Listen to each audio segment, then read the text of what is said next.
Isa na rin ang balitaan kasama si Lou Reyes sa Double D sa G4 FM. Good morning!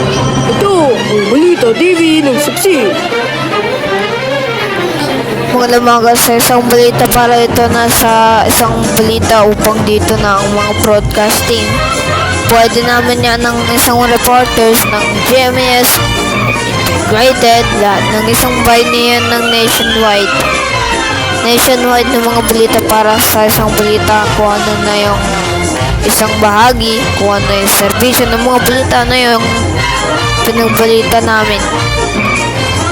Ano yung broadcasting na isang balita. Pwede lahat ng isang balita upang dito na yung isang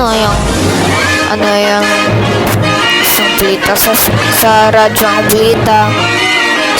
ang balita ng isang nationwide ng GMAS Integrated News, bayanihan ng katulungan ng kapwa, lahat na ng isang balita upang dito na yung mga balita.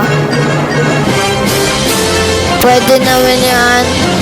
Ang susunod ay Biyernes ng mga balita ang mga ipasok na sa Lunes mamaya. Kapag ito may pasok na bukas sa San Rafael, Sikay, magiging grade 3 na.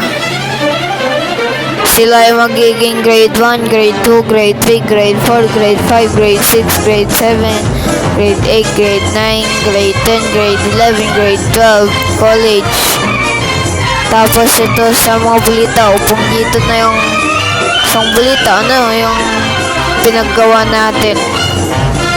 Ano yung susunod yung sa isang balita. Kapag ito na yung mga balita, dyan na sa isang balita, lahat na ng mga balita. Pwede lahat ng mga balita na nasa radyo ang balita pinagtatanungin na. Kapag yung isang balita, ayan.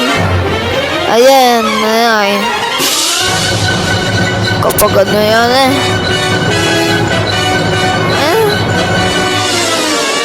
ano ba yan? Pinagawa natin sa radyo ang balita naman nationwide, yung kapag yung isang balita, pwede yung nasa balitang nationwide na magsisimula na sa Balita TV ng Saksi.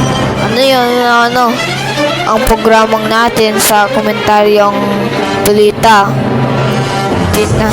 Dinatanta ng mga balita ng komentaryo ng programang Balita TV ng Saksi.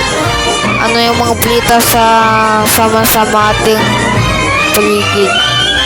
Sumasama sa ibang bansa para ito na yung buong Pilipinas. GMAS Integrated. Mga balita yung mga balita sa isang pwede namin yan. Yung isang balita para ito na yung isang bahagi. Yung mga balita sa pwede namin, pwede lahat, pwede mabuti. Servisyo lahat na yan, yung mga balita sa isang balita. Kapag yung pwede natin na gawin ng tama, dito na sa Balita TV ng Saksi.